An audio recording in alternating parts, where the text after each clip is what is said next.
여호와여, 내가 주께 피하오니 나를 영원히 부끄럽게 하지 마시고 주의 공의로 나를 건지소서.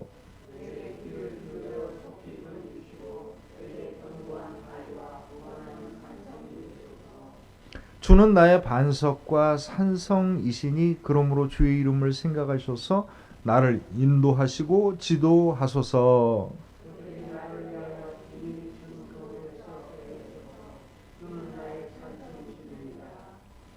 내가 나의 영을 주의 손에 부탁하나이다. 진리의 하나님 여호와여, 나를 속량하셨나이다.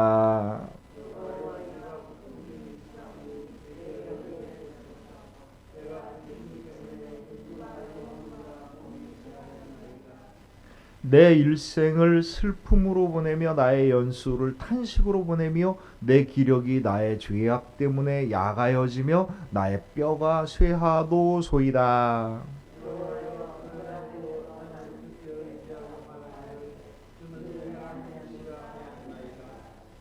여호와를 찬송할지어다. 견고한 성에서 그의 놀라운 사랑을 내게 보이셨음이로다.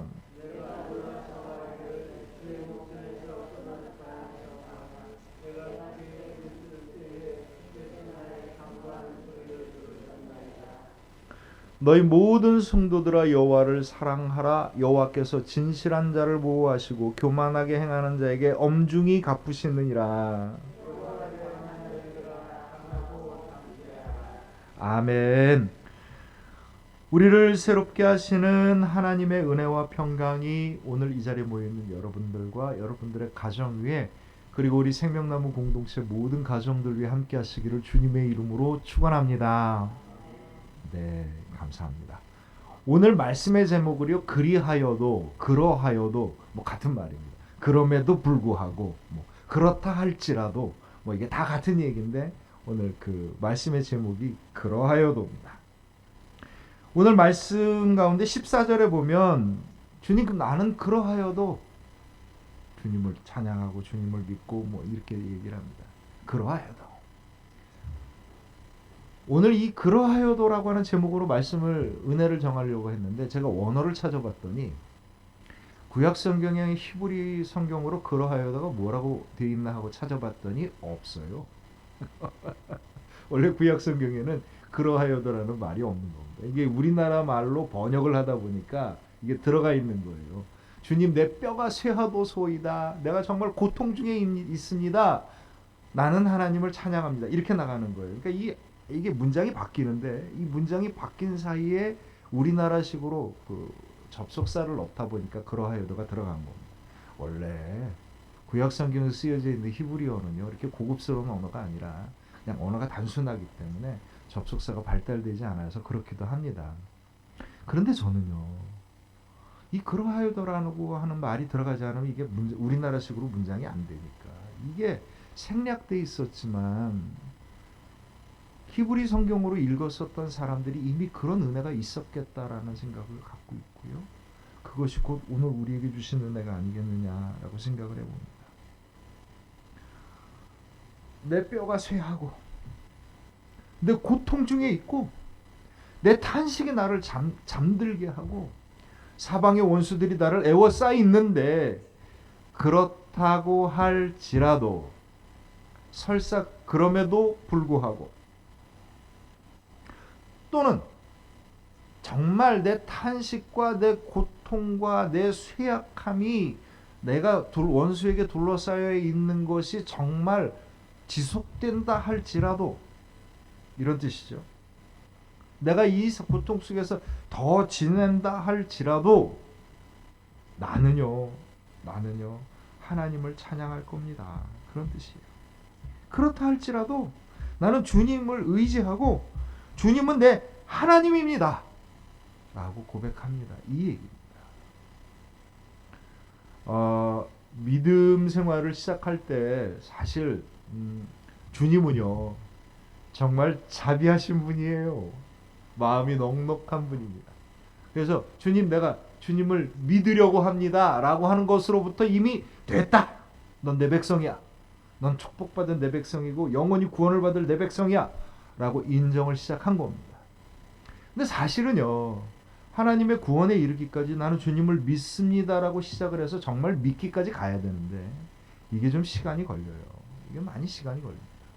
입으로 믿는 것과 진짜 믿는 거에는 차이가 있거든요. 말하는 것과 그 말이 나의 마음이고 나의 생각이고 내 삶이 될 때까지는요 시간이 많이 걸리는 겁니다. 그런데 하나님은요 아주 관대하게도 아주 넉넉하게도 우리가 말한 것으로부터 인정을 시작하셨어요. 넌 내 백성이야. 그래 이 고백 위에 내가 너를 구원해 주겠노라.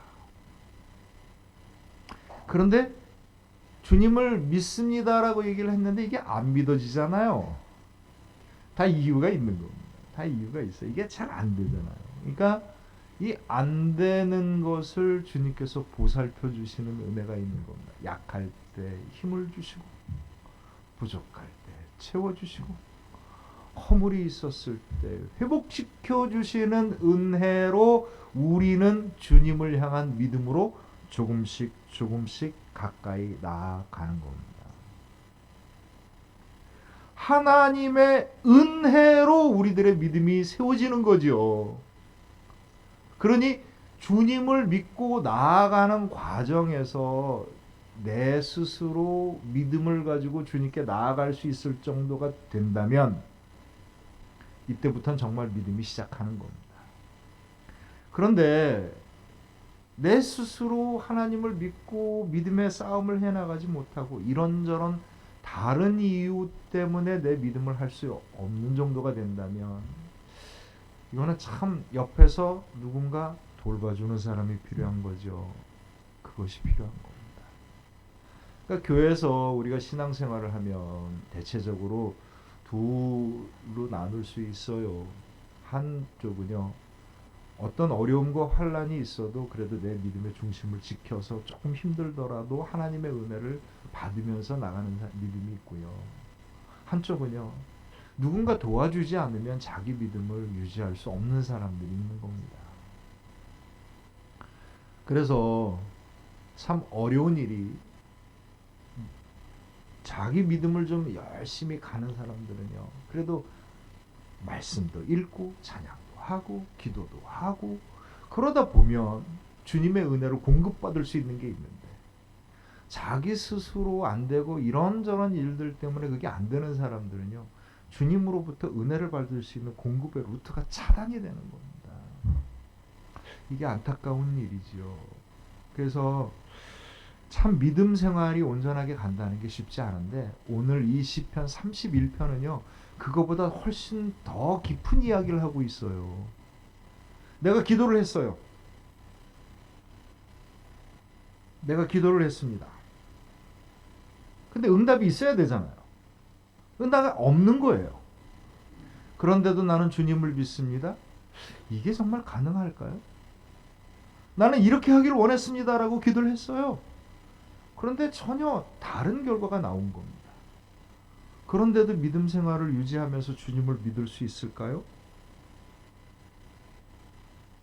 내가 기도하고 내가 바라는 대로 응답하여 주옵소서. 그래야 내가 행복하고 내가 구원을 얻습니다. 이렇게 생각하기 때문에 내가 원하는 것에 집중되어 있는 겁니다. 다른 말로 얘기한다면 하나님의 진정한 응답은 나의 진정한 행복과 구원을 향해서 이루어주시는 겁니다. 내가 바라고 생각하는 것을 이루어주시는 것보다는 내가 정말 행복하고 구원에 이르는 것을 주시는 거죠. 만약에 내가 바라고 원하는 것이 주님의 계획에 맞지 않고 내가 정말 이러기를 원하지만 하나님께서 진정으로 생각하시는 행복과 구원이 다르다고 한다면 그렇게 되지 않을 수도 있는 거죠. 그러니까 그러하여도 주님은 나의 하나님이십니다. 그렇다 할지라도 나는 주님을 믿습니다.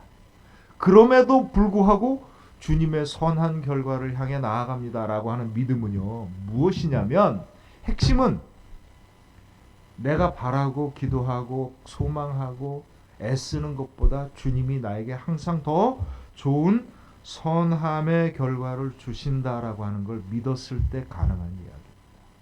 이게 믿음입니다.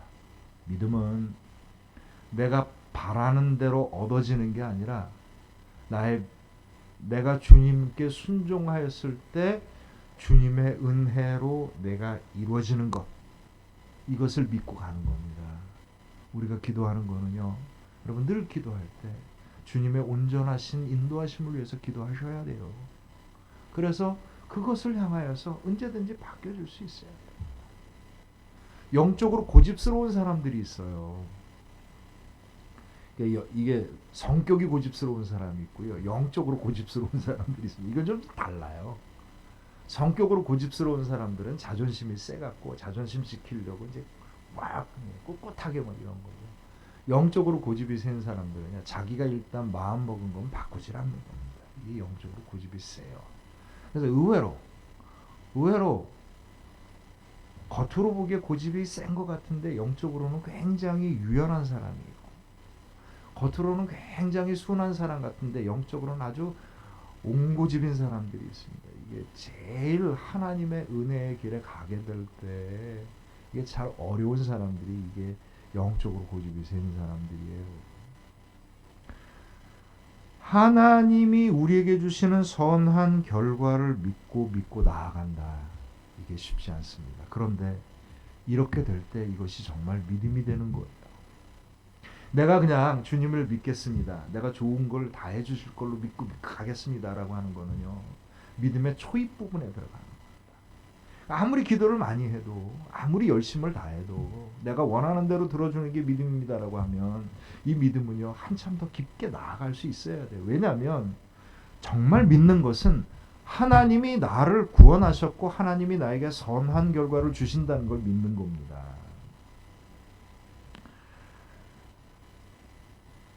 오로지 주님만을 섬기며 신실하게 살았던 사람, 정말 저렇게 살 수 있을까?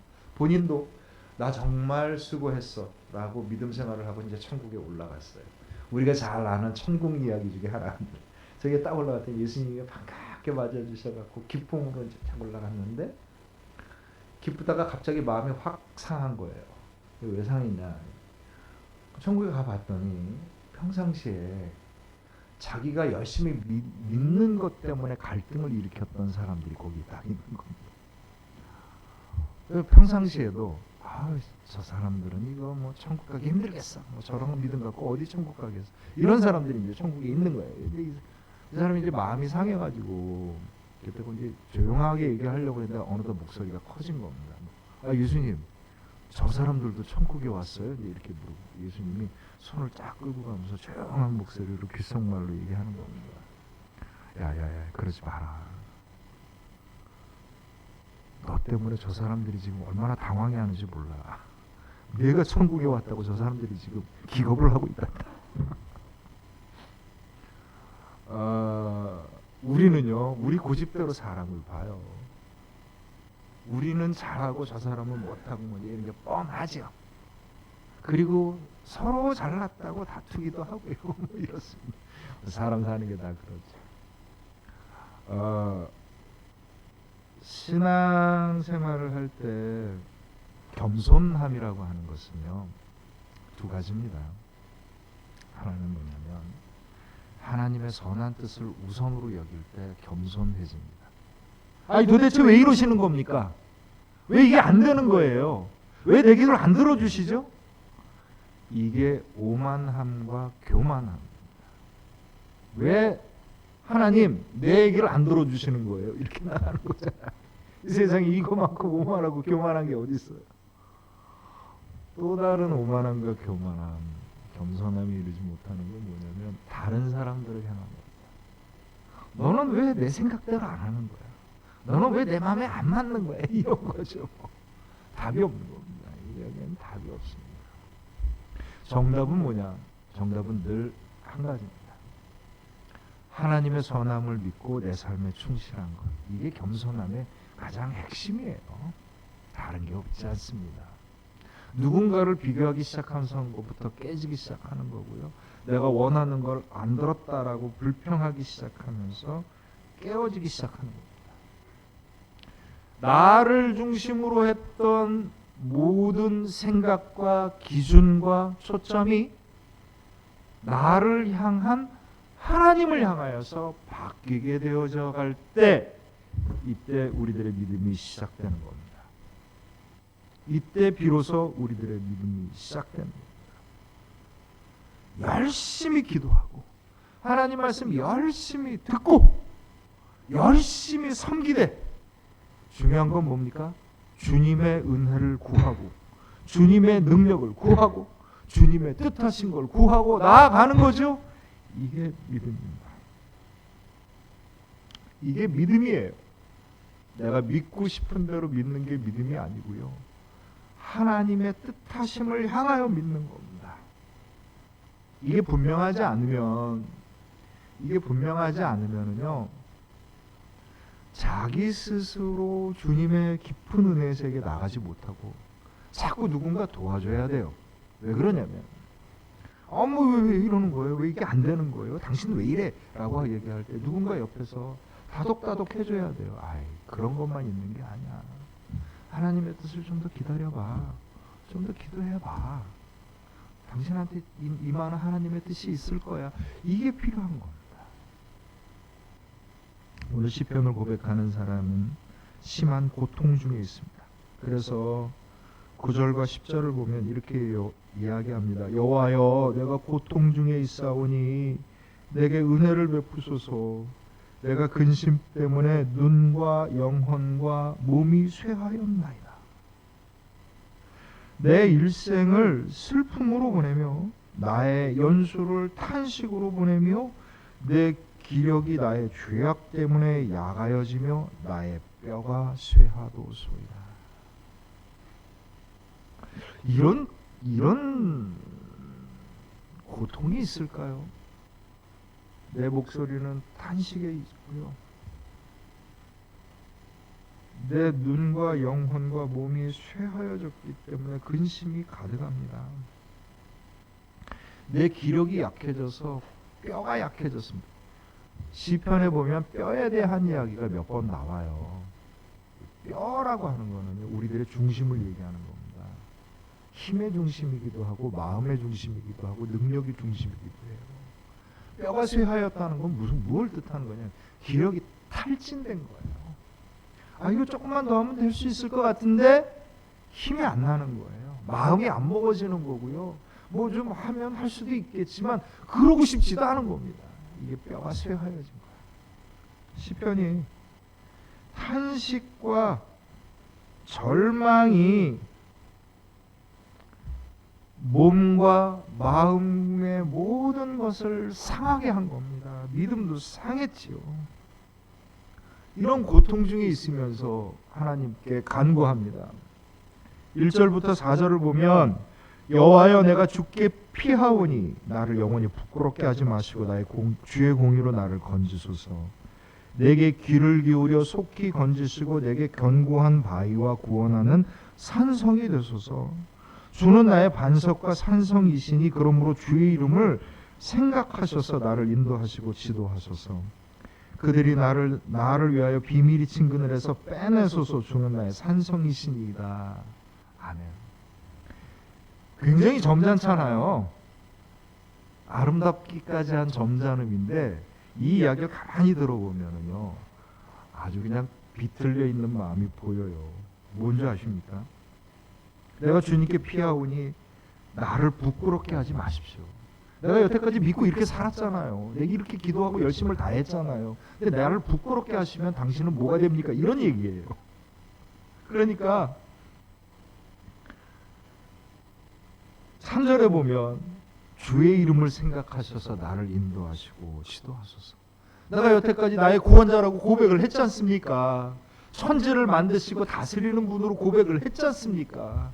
주님의 이름이 이렇게 철저하게 망가지도록 엉망진창이 되고 있는데 나를 인도하십시오. 나를 빼내 주십시오. 주님은 산성이시지 않습니까? 나의 구원자이시지 않습니까?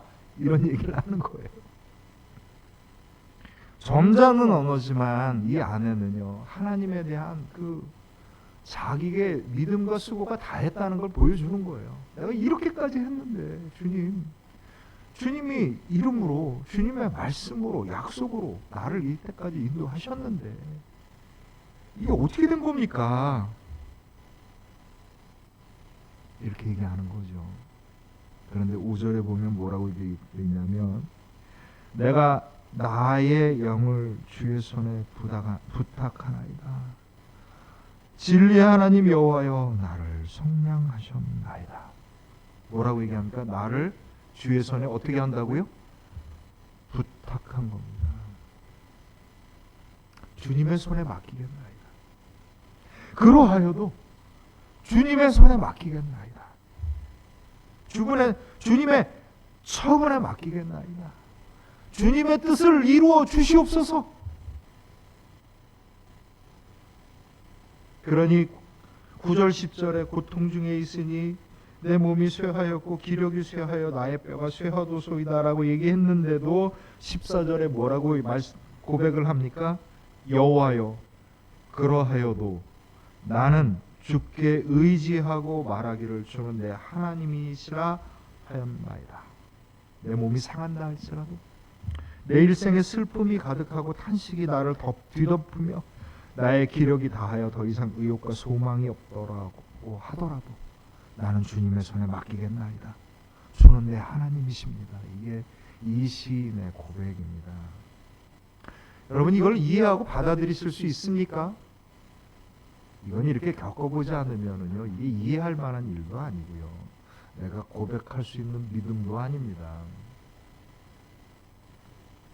하나님을 믿는다는 것은요 내가 이해하고 아는 것만큼 내가 받아들일 수 있는 것만큼 믿는 게 아니라 나의 구원자임을 믿는 거고요. 주님의 말씀을 순종함으로 믿는 거고요. 주님의 선한 계획을 믿는 겁니다. 여기서 우리들의 진짜 신앙이 시작되는 겁니다.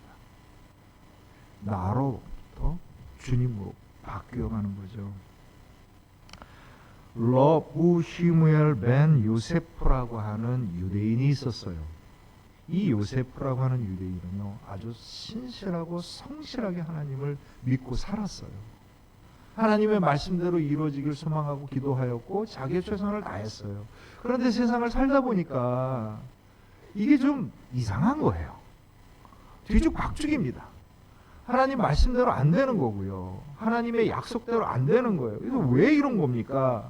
도대체 왜 이런 결과가 나온 거예요? 늘 이런 궁금증이 있었던 거야.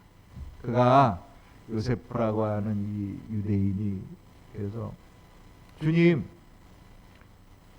엘리야를 보내주셔서 엘리야를 통해서 내가 온전히 이 나의 궁금증과 믿음의 숙제를 해결할 수 있도록 도와주옵소서 라고 기도를 했어요. 그랬더니 어느 순간 진짜 엘리야가 나타난 겁니다. 그에게 엘리야가 나타났어요. 여러분 엘리야가 대머리인 거 아시죠? 대머리가 딱 나타났습니다. 엘리야가 나타났어요. 요세프야 나와 같이 가자. 네, 단 한 가지만 약속해다. 내가 무슨 일을 하든지 간에 너는 참견하지 말고 침묵으로 끝까지 지켜봐야 된다. 이거 한 가지만 약속해라. 그리고 이제 요세프를 데리고 여행을 갔어요.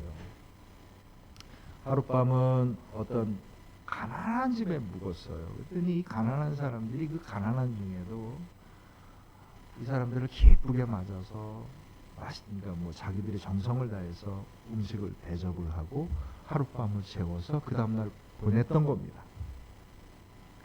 그래서 그런데 엘리야가 이들을 위해서 열심히 기도하는 거예요. 열심히 기도했고 그리고 딱 출발하는 순간에 그 가난한 집의 유일한 재산이었던 소가 죽은 겁니다. 그리고 이제 이 요세프가 아니 도대체 어떻게 된 겁니까? 당신이 이렇게 열심히 기도했는데 소가 죽었잖아요. 침묵 그러고 이제 간 거예요. 그다음에 두 번째 날 어떤 부잣집에 묵었어요. 아주 심보가 고약하고 인색해서 아주 그냥 아주 박대를 한 겁니다. 아무것도 못 먹고 제대로 잘 수 없는 자리에서 이렇게 그냥 하루 저녁 끙끙거리면서 이제 잠을 잤는데 엘리야가 또 열심히 기도를 한 거예요. 그 다음날 일어났더니 아주 강풍이 불어서 마당에 있던 나무가 이렇게 확 엎어져 버린 거예요. 땅이 뒤집혀갖고.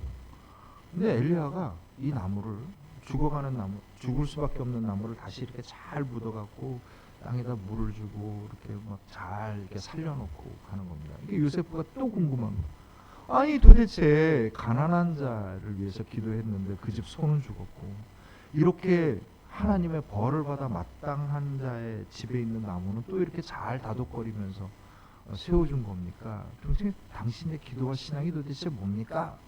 라고 물어본 거예요. 그랬더니 엘리야가 뭐라고 대답하냐면 내가 그 집안을 위해서 가난한 집안을 위해서 열심히 기도했더니 하나님께서 부부 중에 아내를 데려가겠다고 하시답니다. 간절히 소망해서 간절히 기도해서 아내를 데려가지 말고 소라도 데려가십시오. 그래서 소가 죽었다. 소가 죽은 것이 하나님의 은혜다. 부잣집은 어떻게 된 겁니까? 내가 그날 이 부자를 위해서 어떻게 하면 이가 욕심 부리지 않고 선한 삶을 살 수 있을까 기도하는 중에 봤더니 나무 밑에 누가 숨겨놨던 보화가 잔뜩 있더라. 나무가 뒤집혀서 이 부자가 이걸 보면 어떡하겠니? 잽싸게 덮었다. 우리가 눈으로 보고 경험하는 거로 판단할 수 있는 게 많아요.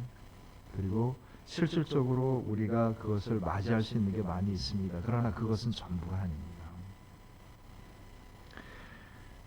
내 눈에는 내 생각에는 아닌 듯하여도 하나님의 결과는 언제나 선하며 내 수고와 내 노력과 내 믿음이 헛된 것 같아 보여도 하나님의 은혜의 열매는 언제나 충실하게 우리들의 믿음을 통하여서 이루어집니다.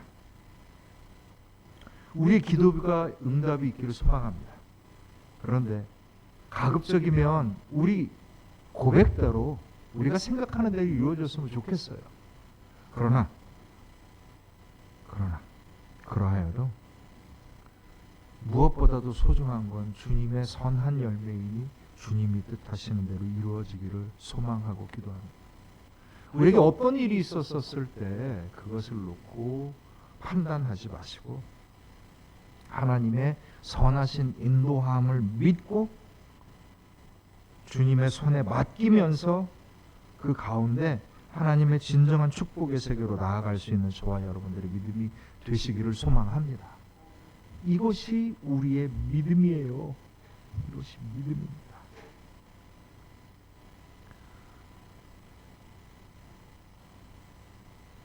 여러분 이 대목을 한번 저를 따라서 한번 여러분도 고백하십시오. 주님, 우리의 기도대로 이루어지기를 소망합니다. 그러하여도 주님의 선함이 우선이오니 주님의 뜻을 이루어 주옵소서. 이렇게 기도하십시오. 그래서 하나님께서 여러분들을 진정으로 구원하시고 축복하시는 진정한 열매로 하나님께 영광을 돌릴 수 있는 저와 여러분들의 복된 믿음이 되시길 주님의 이름으로 축원합니다. 21절부터 24절을 보면 여호와를 찬송할지어다 견고한 성에서 그의 놀라운 사랑을 내게 보이셨음이로다. 내가 놀라서 말하기를 주의 목전에서 끊어졌다 하였사오나 내가 주께 부르짖을 때 주께서 나의 간구하는 소리를 들으셨나이다. 너희 모든 성도들아 여호와를 사랑하라. 여호와께서 진실한 자를 보호하시고 교만하게 행하는 자에게 엄중히 갚으시느니라. 여호와를 바라는 너희들아 강하고 담대하라. 아멘.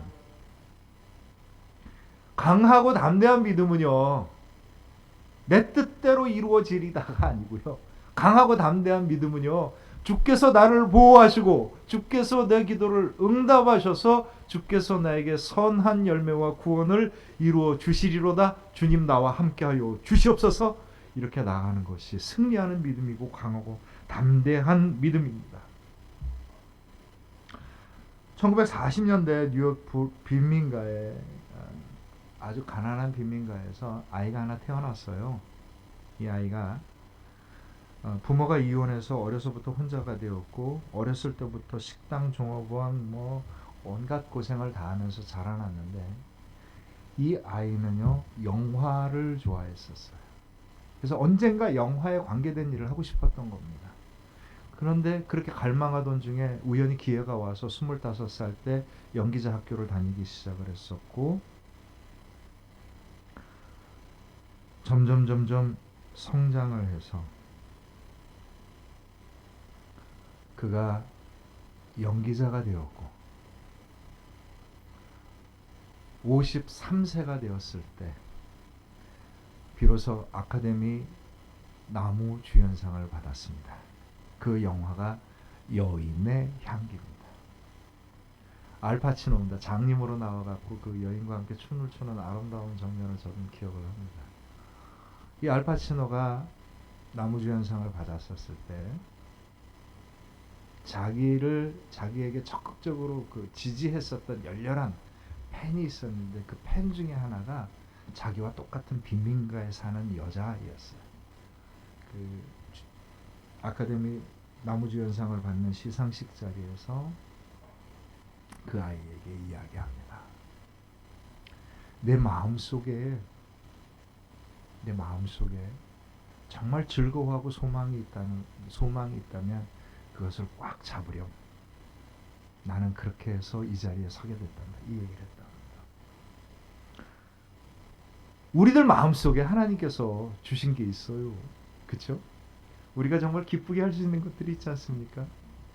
그리고 우리가 그것을 통해서 소망을 보게 하셨지 않습니까? 꽉 잡으십시오. 꽉 잡으십시오.